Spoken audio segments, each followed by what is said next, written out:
വയനാട്ടിൽ നിന്ന് തെരഞ്ഞെടുക്കപ്പെട്ട 3 ജനപ്രതിനിധികളും ബിഗ് ടിവിയുടെ ഫ്രെയിമിലെത്തി. വയനാടിന്റെ വികസനവുമായി ബന്ധപ്പെട്ട കാഴ്ചപ്പാടാണ് ടി സിദ്ദിഖും IC ബാലകൃഷ്ണനും ഉഷാ വിജയനും അവതരിപ്പിക്കുന്നത്. ഇതിൽ മുണ്ടക്കൈ ചൂരൽമല പുനരധിവാസം, തുരങ്കപാത പൂർത്തീകരണം, വയനാട്ടിലേക്കുള്ള ബദൽ പാത എന്നീ വിഷയങ്ങളുണ്ട്. MLA-മാർക്കൊപ്പം നിയുക്ത MLA-മാർക്കൊപ്പം സുർജിത് അയ്യപ്പത്ത്. വയനാട്ടിൽ മിന്നും ജയമാണ് UDF ഉണ്ടായിരിക്കുന്നത്. 3 മണ്ഡലങ്ങളും ഒരുപോലെ മികച്ച ഭൂരിപക്ഷത്തിൽ വിജയിക്കുന്ന സ്ഥിതിയാണ് ഉണ്ടായിട്ടുള്ളത്. വികസന സമീപനങ്ങളെ കുറിച്ചാണ് ചോദിക്കുന്നത്. കുറേ പദ്ധതികൾ, പ്രത്യേകിച്ച് നേരത്തെ തുരങ്കപാത, അതോടൊപ്പം തന്നെ മറ്റ് പല വിഷയങ്ങളും ടൗൺഷിപ്പ് അടക്കം പൂർത്തീകരണത്തിലേക്ക് എത്തിക്കേണ്ടതുണ്ട്. എന്താണ് അതിൻ്റെ സമീപനം?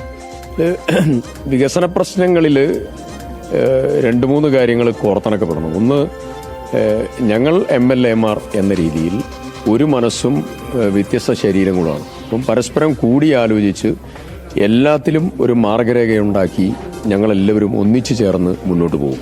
ജില്ല നേരിടുന്ന വൈവിധ്യമുള്ള പ്രശ്നങ്ങളുണ്ട്. ഇപ്പോൾ കൽപ്പന നിയോജകമണ്ഡലത്തിൽ പുനരധിവാസ പ്രവർത്തനത്തെ പൂർണ്ണ തോതിൽ ആക്കാൻ വേണ്ടിയിട്ടുള്ള ശക്തമായിട്ടുള്ള ഇടപെടൽ അതുണ്ടാകും. 2, തുരങ്കപാതയുടെ നിർമ്മാണം പൂർത്തീകരിക്കലും ചുരം bypass, Padinjarathara Poozhithode road, tribal മേഖലയിലെ പ്രശ്നങ്ങൾ, അതുപോലെ ടൂറിസം സെഗ്മെന്റ്, കാർഷിക മേഖല, ഇതൊക്കെ ഏറ്റവും വലിയ പ്രശ്നം.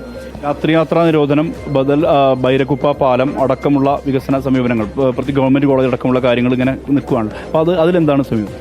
പുതിയതായിട്ട് വരുന്ന ഗവൺമെന്റിന്റെ മുന്നിൽ, ഐക്യജനാധിപത്യ മുന്നണി ഗവൺമെന്റിന് മുന്നിൽ രാത്രിയാത്രാ നിരോധനം, ബൈരക്കുപ്പ പാലം, ബത്തേരി ഗവൺമെന്റ് കോളേജ്, വയനാട് ജില്ലയുടെ കർഷകരുടെ വിഷയം, അപ്പം ഇത്തരം കാര്യങ്ങളിൽ ഇവിടെ ബഹുമാനപ്പെട്ട സിദ്ദിഖ് MLA പറഞ്ഞതുപോലെ ഒരു ഏകോപനമുണ്ടാക്കി ആ ഏകോപനത്തിന്റെ ലിസ്റ്റ് തയ്യാറാക്കി അടിസ്ഥാനപരമായ കാര്യത്തിൽ എല്ലാവരുടെയും അഭിപ്രായം ഏകോപിപ്പിച്ചുകൊണ്ട് വികസനത്തിന് നേതൃത്വം കൊടുക്കാനുള്ള സാഹചര്യങ്ങൾ വരും. മിന്നും ജയമാണ് മാനന്തവാടിയിൽ ഉണ്ടായിരിക്കുന്നത്. ഉഷാ വിജയൻ, മാനന്തവാടി മെഡിക്കൽ കോളേജ് അടക്കമുള്ളത് മുന്നിൽ കടമ്പയായി നിൽക്കുന്നുണ്ട്. എങ്ങനെയാണത് എൻ്റെ പൂർത്തീകരണത്തിലേക്ക് എത്തിക്കുന്നത്? മെഡിക്കൽ കോളേജിനെ കുറിച്ച് കുറച്ച് കാര്യങ്ങളൊക്കെ എനിക്കറിയാം.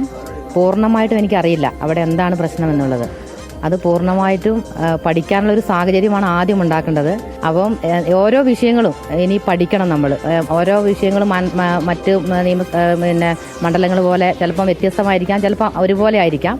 അപ്പോൾ ഓരോ വിഷയങ്ങളെക്കുറിച്ച് പഠിച്ച് കാര്യങ്ങൾ ചെയ്യാനാണ് ഞാൻ ആഗ്രഹിക്കുന്നത്.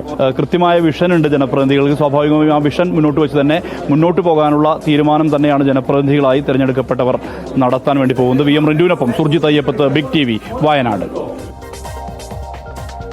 ഒരു ജില്ലയിൽ മുഴുവൻ ഒരു പാർട്ടിയുടെ, ഒരു മുന്നണിയുടെ അംഗങ്ങൾ തന്നെയാകുമ്പോൾ ആ മുന്നണിക്ക് ഭരണം കൂടി ഉണ്ടെങ്കിൽ ആ നാടിന് വികസനം കൊണ്ടുവരാൻ സാധിക്കും, നല്ല വികസനം. അപ്പോൾ ആ വികസനം നമ്മുടെ വയനാടിന് സംഭവിക്കട്ടെ.